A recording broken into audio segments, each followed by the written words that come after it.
services de renseignement américains font toutes les années un bilan sur la menace sur les États-Unis. C'est un document qui est consolidé entre les différentes agences de renseignement, en particulier la CIA et d'autres. Et dans ce document, cette fois-ci, il était précisé que l'Iran ne constituait pas une menace nucléaire, que l'Iran, depuis 2003, n'avait plus de projet d'armes nucléaires, et il n'y avait absolument aucune indication qu'il y ait un projet d'armes nucléaires. Alors, vous voyez qu'on est exactement en contradiction totale avec ce que prétendent les Israéliens.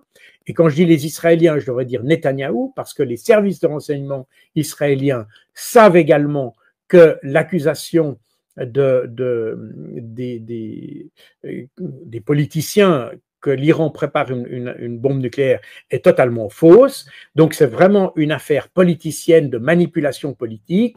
Et les Américains ont très bien compris ça. Et il y a plus à partir du moment où l'Iran n'a pas d'armes nucléaires, on peut après dire ils enrichissent trop, etc. C'est ce qu'on voit dans la presse occidentale. Mais tous ces enrichissements, comme je l'ai déjà expliqué d'ailleurs sur votre chaîne, si ma mémoire est bonne, c'est que ces enrichissements de matériel nucléaire, d'uranium par exemple, ils ont une vocation commerciale.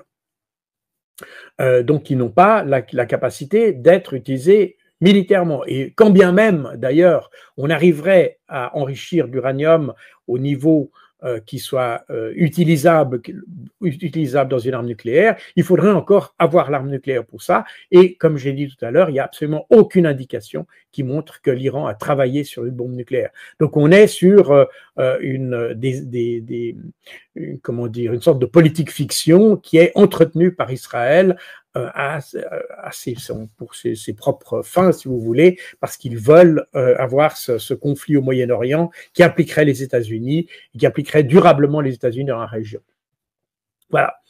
Donc, on s'aperçoit que aujourd'hui, les Américains commencent à comprendre qu'ils sont manipulés, comme d'ailleurs, on a exactement la même chose qui se passe du côté ukrainien aussi. D'ailleurs, c'est les mêmes personnes, comme j'ai déjà dit, sont les mêmes, qui manipulent, qui jouent en sous-main, qui trichent, qui mentent, de façon à ce que la situation s'envenime.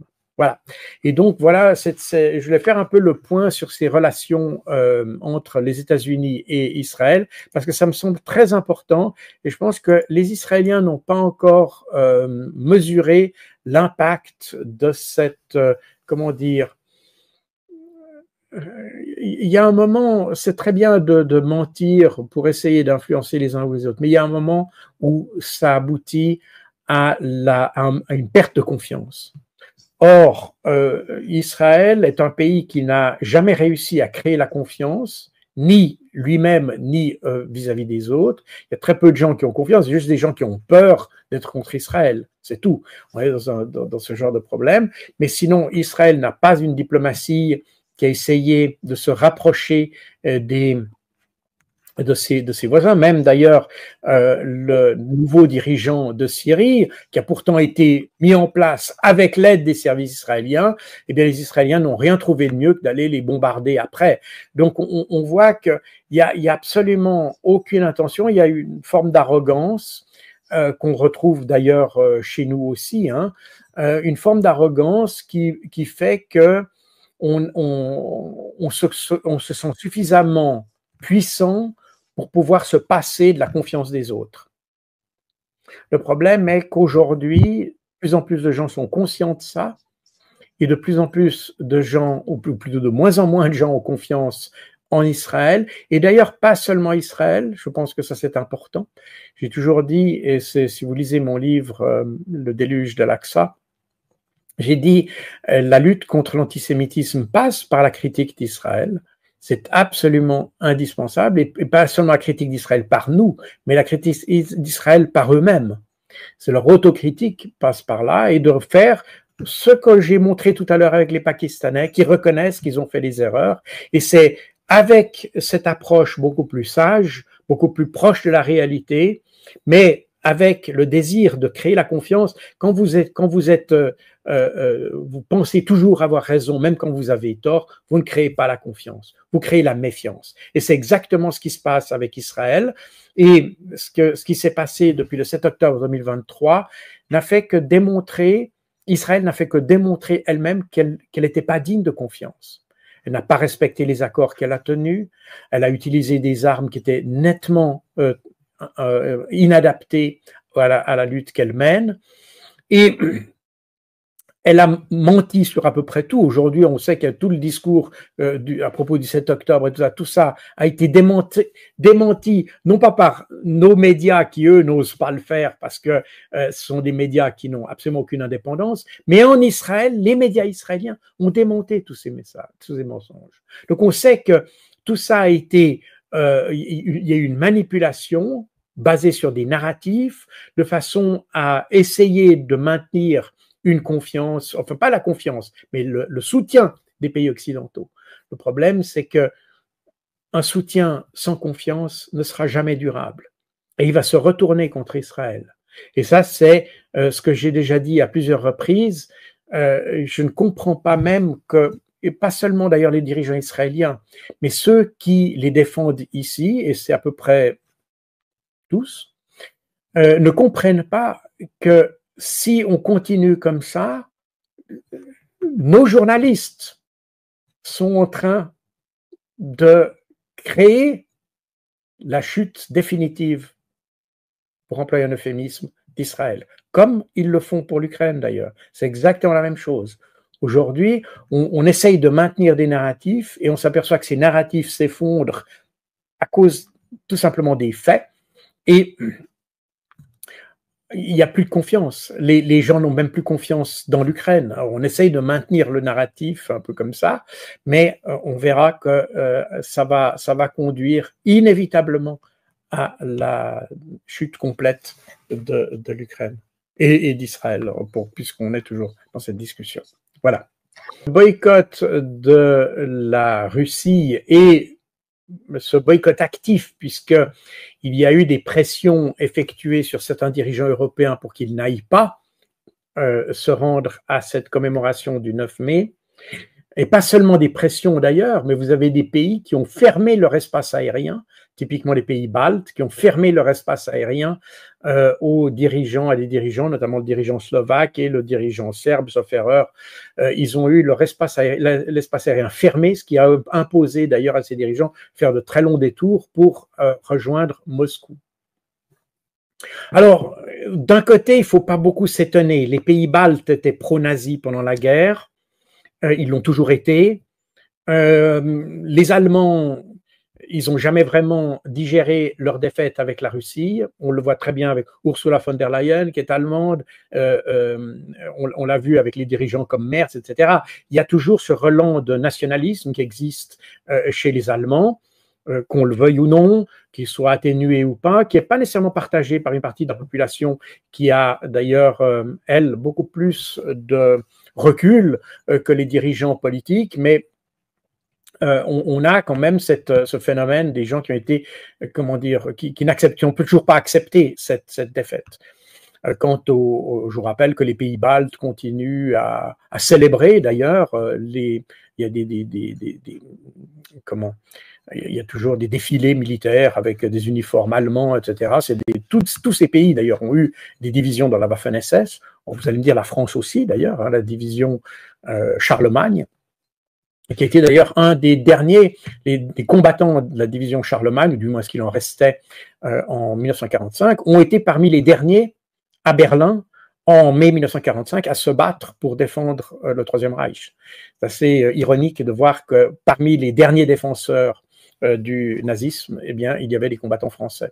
Il y a évidemment toutes sortes d'autres choses. Je ne veux pas trop m'étaler là-dessus, parce qu'il peut y avoir d'autres considérations. Aujourd'hui, certains mouvements, on peut changer d'optique, mais en 1945, beaucoup de ces pays étaient pro-nazis, hein, et la France en était un d'ailleurs, hein.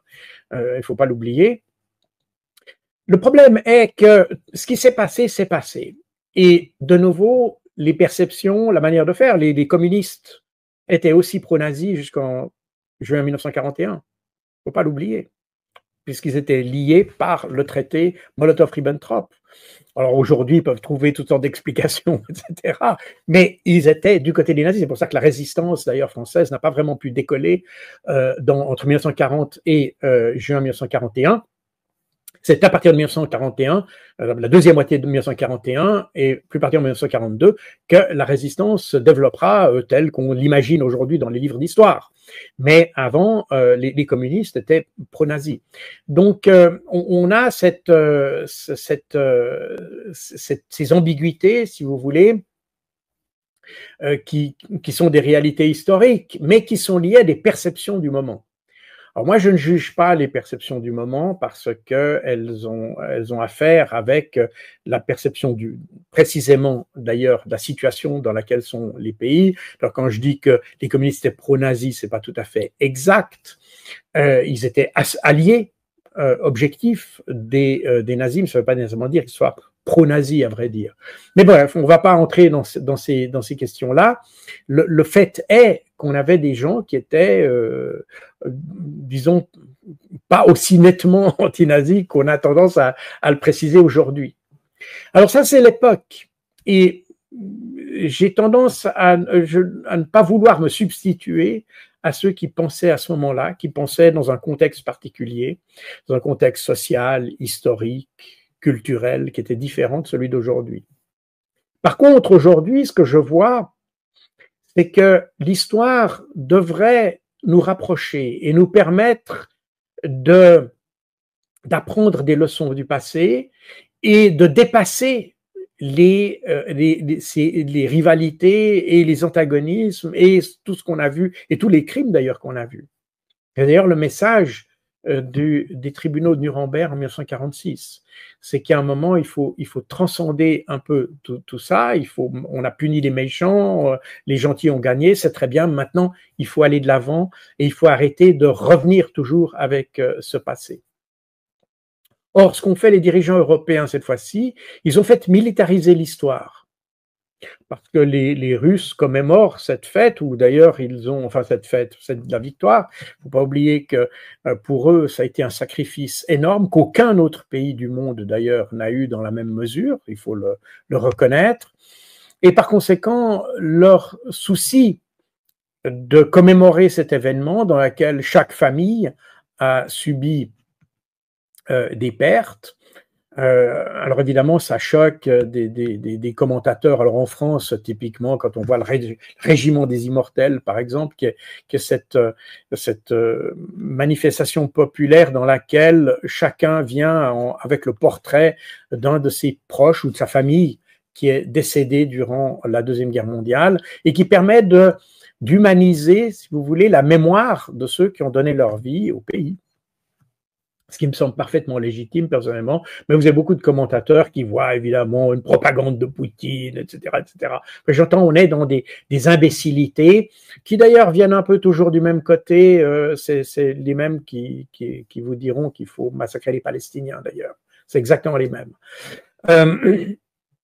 Donc, on est dans cette manière-là de notre côté de ne pas vouloir comprendre d'ailleurs ce sacrifice qu'ont fait les soviétiques à l'époque, qui a permis aux armées occidentales d'avancer, parce que si les armées allemandes étaient uniquement, n'avaient pas eu ce front-là, vous allez me dire qu'ils l'ont peut-être un peu cherché aussi, mais s'il n'y avait pas eu les Russes à l'Est, eh bien, les Occidentaux n'auraient sans doute eu aucune chance à l'Ouest. Donc les Soviétiques ont joué un rôle considérable et aujourd'hui, nous ne faisons rien d'autre que de militariser l'histoire. Et cette militarisation de l'histoire, elle fait écho d'ailleurs à d'autres efforts qui ont été de réécrire l'histoire sur de nombreux sujets, d'interdire de débattre de l'histoire sur certains sujets. Et tout ça fait partie d'un projet politique qui, à mon avis, est assez nauséabond tout autant que l'étaient les doctrines de l'époque.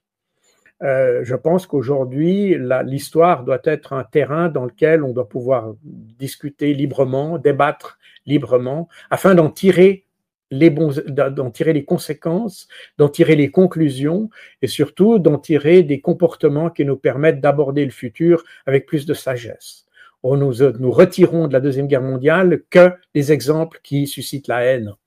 Et ça, je trouve assez désastreux personnellement. Et on le voit d'ailleurs, on a la manifestation aujourd'hui sur la Palestine, comme je l'évoquais tout à l'heure.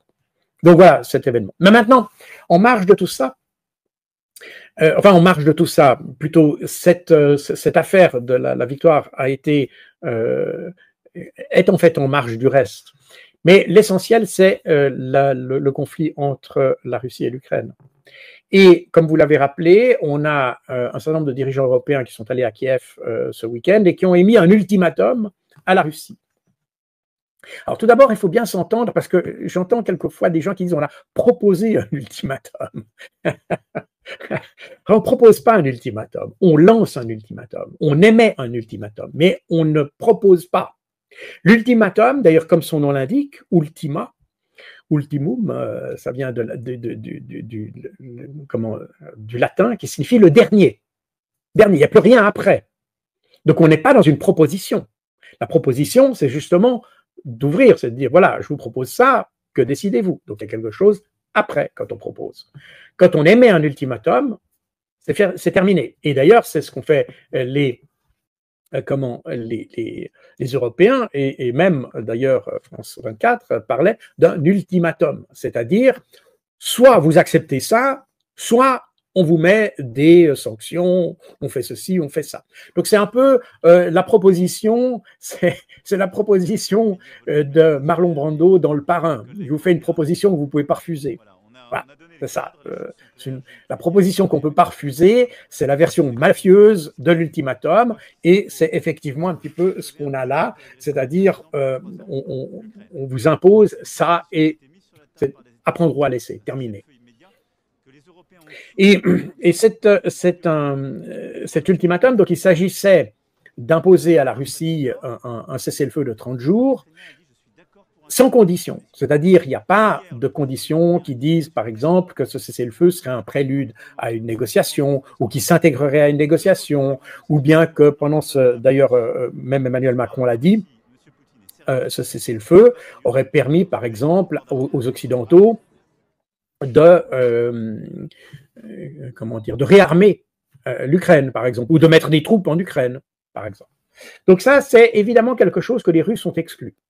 Ils ont dit, s'il y a un cessez-le-feu, c'est un cessez-le-feu qui doit conduire à une négociation de paix, mais pas quelque chose comme ça. On arrête le conflit, c'est une pause de feu en réalité, pour mieux reprendre par la suite.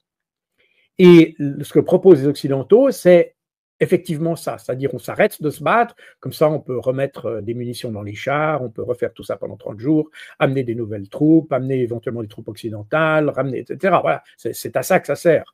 Et c'est d'ailleurs, sur l'expérience du passé, c'est ce qu'ont fait les Ukrainiens, déjà avec les accords de Minsk, c'est exactement ce qu'ils ont fait. Donc ils n'ont pas utilisé, d'ailleurs c'est ce qu'avait dit François Hollande à plusieurs reprises, Angela Merkel aussi, Petro Poroshenko, et d'ailleurs même Volodymyr Zelensky. Tous avaient reconnu que les accords de Minsk avaient été là uniquement pour en fait faire patienter les Russes, pour réarmer, rééquiper l'armée ukrainienne et finalement s'engager dans un conflit plus étoffé contre les populations du Donbass. Voilà, c'était ça qui était derrière. Donc les Russes ont compris la machine, le cessez-le-feu n'est pas là pour arriver à une solution du conflit, mais au contraire pour essayer de se remettre en piste, si vous voulez, de manière plus forte. Donc ça, les Russes n'en veulent pas. Alors, dans le cessez-le-feu qui a été lancé par les Occidentaux, il y avait naturellement des sanctions, nouvelles sanctions, et puis il y avait la création d'un tribunal. Alors, je ne veux pas m'étaler de manière trop grande sur ces questions de tribunal. Ce que je veux dire, c'est que la création d'un tribunal pour juger les crimes de guerre contre la Russie, c'est un peu, on est sur une forme d'aveu de faiblesse, d'ailleurs, des Européens. Parce que dans une situation comme ça, d'ailleurs, je vous rappelle que la Cour pénale internationale s'est même elle-même, d'ailleurs, tiré une balle dans le pied en ayant pris un mandat d'arrêt ou décrété un mandat d'arrêt contre Vladimir Poutine, malgré que la Russie ne fasse pas partie de la juridiction de la Cour pénale internationale et que la Cour pénale internationale n'avait aucune juridiction pour faire ça, ils l'ont quand même fait, avec le problème est que lorsqu'ils l'ont fait contre Netanyahou, eh bien, plus personne n'écoute. La justice, elle est crédible que si elle est honnête avec elle-même. À partir du moment où la justice commence à se corrompre ou à se compromettre, alors elle est plus crédible du tout. Et c'est exactement ce qui se passe avec la Cour pénale internationale et l'affaire de la Palestine. Je vous rappelle qu'il y a eu 5 personnes qui ont été condamnées, ou plutôt qui ont reçu sous le mandat d'arrêt de la Cour pénale internationale concernant la Palestine. Il y avait 3 Palestiniens et 2 Israéliens. Les 3 Palestiniens ont été de facto donc condamnés à mort, donc ils sont morts, et la Cour pénale internationale n'a absolument pas intervenu là-dessus. Si elle avait eu le courage de ce qu'elle faisait, mais elle n'avait pas de juridiction non plus pour le faire, donc elle a triché et elle a été prise à son propre jeu.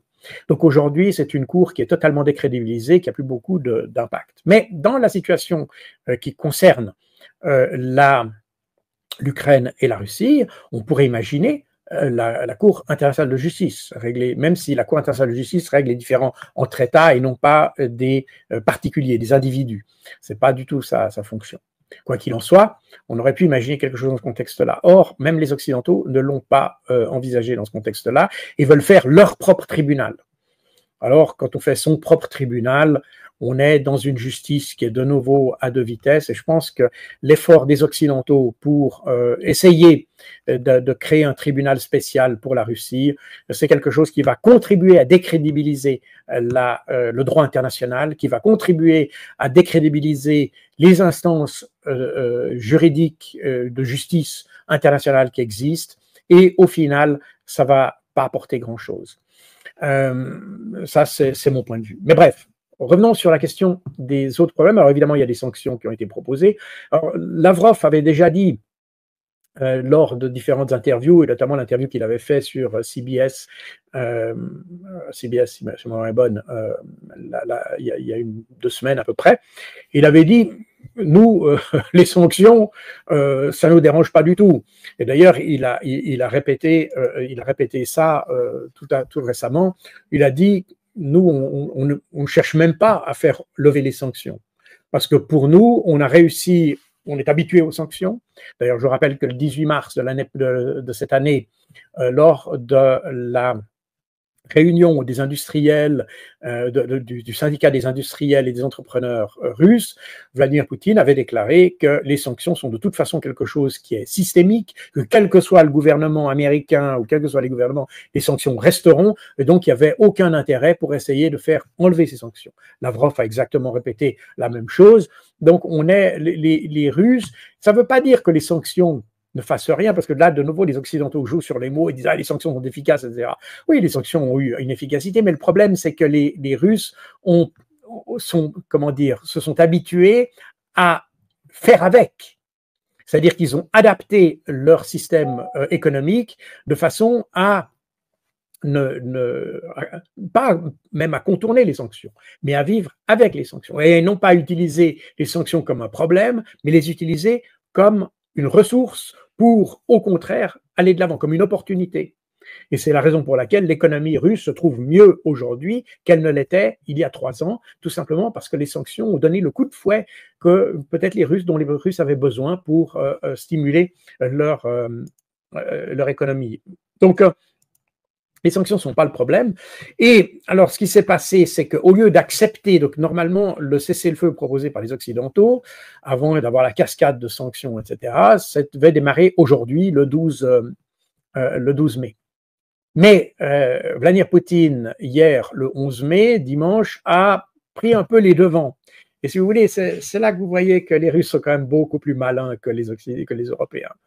Parce que il a en fait pris de court les Européens, il les a même doublés, d'une certaine manière. Dans une conférence de presse qu'il a fait hier, Vladimir Poutine a fait une proposition. Et il a dit, alors cette fois-ci c'est une proposition, pas un ultimatum. Il a dit, moi je vous propose de reprendre les négociations que vous avez abandonnées. Il parle aux Ukrainiens, prendre les négociations que vous avez abandonnées en avril 2022, sous la pression des Occidentaux. Et là aussi, c'est sous la pression des Occidentaux que les Ukrainiens se sont retirés de l'accord. Alors que je vois exactement l'inverse dans certains commentaires, etc., pas de nos vidéos, mais des commentaires sur d'autres réseaux, où je vois que des gens disent que ce sont les Russes qui se sont retirés de l'accord. Non, ce ne sont pas les Russes qui se sont retirés de l'accord, ce sont les Ukrainiens qui sont retirés de l'accord. Ça a même d'ailleurs été confirmé par M. Arakhamia, qui est un des conseillers de Zelensky, et puis qui a été d'ailleurs à l'époque relevé par la presse ukrainienne elle-même. Donc il y a des gens qui répondent aujourd'hui, de nouveau, on est de nouveau avec des espèces de journalistes de pacotille qui nous racontent un narratif mensonger sur le déroulement des événements pour embrouiller tout le monde. Non, ce sont bien les Occidentaux qui ont poussé l'Ukraine à retirer sa proposition, c'était une proposition ukrainienne à l'époque, de solution du conflit. D'ailleurs, cette proposition, si elle avait été acceptée ou si les Ukrainiens étaient restés dans l'accord qu'ils avaient déjà signé, il ne manquait que la signature des Russes, mais Boris Johnson est intervenu avant même que les Russes puissent répondre, eh bien, il n'y aurait plus de troupes russes en Ukraine. Il faut savoir. Et c'est parce que tout simplement, et on le voit aujourd'hui avec la question du cessez-le-feu, les gens ne sont pas intéressés à la paix. Ils veulent le cessez-le-feu parce que ça permet de continuer la guerre. Or, ce que fait Vladimir Poutine, c'est court-circuiter complètement tout ça en faisant une proposition, dit bon, on reprend les négociations de paix cette fois-ci. Et si ces négociations se déroulent bien, on peut, dans ce contexte-là, avoir un cessez-le-feu. Et il n'est pas complètement, de nouveau, il n'y a que des gens comme Macron qui peuvent dire qu'il faut d'abord un cessez-le-feu et ensuite un accord de paix. Il n'y a aucun conflit, c'est comme ça. C'est pas du tout comme ça que ça se passe. Dans les différents conflits qu'il y a eu, alors vous allez me dire, il n'y a pas de règles comme ça. On pourrait avoir un cessez-le-feu qui se prolonge dans des négociations de paix. Mais l'histoire nous montre que c'est plutôt l'inverse qui se passe. C'est-à-dire qu'on a des négociations de paix qui aboutissent au bout d'un moment, lorsqu'on a vu qu'il y a une bonne volonté de part et d'autre, on fait un cessez-le-feu et puis là on arrive dans une sorte de mise en œuvre d'un plan de paix qui se prolonge. Je rappelle que si on a un accord de paix, il ne suffit pas d'avoir un cessez-le-feu, il faut une capacité de surveiller ce cessez-le-feu, et cette surveillance du cessez-le-feu ne peut venir qu'après accord des deux parties. Il n'y a que des gens comme Emmanuel Macron qui pensent que quand on fait un accord de paix, après il y a une des parties qui va surveiller l'accord. Et comme le dit d'ailleurs Vladimir Poutine, et c'est la raison pour laquelle d'ailleurs les Occidentaux sont trouvés piégés parce que les Russes ont proposé un cessez-le-feu à Pâques, un cessez-le-feu d'un jour, puis ensuite un cessez-le-feu lors des célébrations justement de la victoire, c'est des 7, 8 et 9 mai. Or, les Ukrainiens n'ont pas respecté ces cessez-le-feu. Et donc, vous allez me dire, les cessez-le-feu est déclaré unilatéralement, donc ils n'engageaient pas les Ukrainiens. Mais le problème est que, en ne respectant pas le cessez-le-feu, les Ukrainiens ont montré qu'ils ne cherchaient pas à apaiser la situation. Ils ont au contraire essayé d'exploiter le fait que les Russes disaient qu'ils cessaient le feu pour essayer de faire avancer leur position. Et c'est ce qui s'est passé d'ailleurs à Pâques, où les Ukrainiens ont attaqué des positions et repris des positions qu'ils avaient quittées, qu'ils avaient dû abandonner quelques jours auparavant. Alors bon, ces positions depuis ont été reprises par les Russes, mais ce qui montre que les Ukrainiens n'ont pas saisi l'opportunité de ces cessez-le-feu pour montrer leur bonne foi, mais au contraire pour essayer de reprendre un avantage tactique, etc. Et là, selon les chiffres russes, enfin on sait que pendant la période des 3 jours de cessez-le-feu décrété par la Russie, il y a eu ces attaques massives de drones qui ont été faites. Alors les Russes parlent de 14 400, sauf erreur, violations. Alors, je pense qu'ils comptent chacun des drones, enfin, je ne sais pas comment ils comptent ça. Bon, bref, c'est les chiffres russes. Toujours est-il que, quel que soit le nombre, on a très bien vu que les Ukrainiens ont tenté d'utiliser ces cessez-le-feu pour essayer d'intimider les participants, et notamment les dirigeants occidentaux, qui participaient aux commémorations du 9 avril. Et donc, en faisant ça, les Ukrainiens ont montré qu'ils n'étaient pas de bonne foi par rapport à la paix. Et que le cessez-le-feu qu'ils réclament, parce qu'il n'y a aucune raison, d'ailleurs c'est ce qu'a dit Vladimir Poutine dans son commentaire hier, Il a dit, sur la base de l'expérience qu'on a faite, il n'y a rien qui montre que les Ukrainiens vont respecter cette fois-ci un accord de cessez-le-feu. Puisque de toute façon, vous avez derrière des Occidentaux qui accepteront tout des Ukrainiens, comme ils acceptent tout des Israéliens d'ailleurs. Quels que soient les accords passés, quels que soient les engagements qui ont été signés, si les Israéliens ne remplissent pas ces engagements, personne en Occident va les condamner. Et ça va être exactement la même chose avec l'Ukraine. Par conséquent, avec des gens auxquels vous ne pouvez pas faire confiance, pourquoi vous lancer là-dedans? Par contre, s'il y a des négociations de paix qui engagent délibérément, qui engagent clairement les deux parties, eh bien, on est dans quelque chose dans lequel on peut avancer, avec toujours le risque, bien entendu, qu'on ait des négociations, et puis que, pardon, et après, vous avez tout d'un coup des Européens qui viennent, puis qui disent, ah ben non, l'Ukraine sortir, etc. Ça, c'est aussi une possibilité. Mais je pense que les Russes, cette fois-ci, vont être plus attentifs à la situation et vont faire moins confiance aux Européens. Mais de nouveau, je le rappelle, les Européens ne sont pas là pour aider l'Ukraine, mais sont là pour affaiblir la Russie, même au prix de la destruction de l'Ukraine. Et je pense que les gens qui me regardent, je sais qu'il y a beaucoup d'Ukrainiens qui me regardent, eh bien, que ces Ukrainiens comprennent que les Occidentaux ne sont pas là pour les aider. Ils sont là, je pense qu'aujourd'hui, la situation dans laquelle l'Ukraine se trouve, factuellement, d'ailleurs, quand vous lisez les différents livres que j'ai où j'ai expliqué tout ça dans le détail, les Occidentaux ont tout fait pour que l'Ukraine se trouve aujourd'hui dans la situation dans laquelle elle est. Et que les Ukrainiens, finalement, les Européens ont absolument ont sacrifié les Ukrainiens. Ben, c'est facile de faire la guerre avec le sang des autres, hein, c'est quelque chose que j'ai déjà répété plusieurs fois. Et si j'étais Ukrainien, le jour où il y a la paix, je ferais payer ça à ceux qui sont les vrais responsables. Et les vrais responsables, c'est pas tellement ceux qui ont simplement répété la vérité ou qui ont expliqué la situation, mais sont ceux qui ont falsifié la réalité, ceux qui ont falsifié le discours, ceux qui ont falsifié les faits, ceux qui ont détourné les faits uniquement dans le but de détruire l'Ukraine. Et c'est un phénomène que vous devez tenir, et ça concerne les journalistes, ça concerne les politiciens, tous ces gens qui ont tout fait pour que l'Ukraine se trouve aujourd'hui détruite et continuent à le faire. Et si j'étais ukrainien, je pense que j'en garderais une rancœur. Je ne vais pas la qualifier ici. Mais voilà, sur ces paroles, j'aimerais terminer ici en espérant avoir répondu à votre question.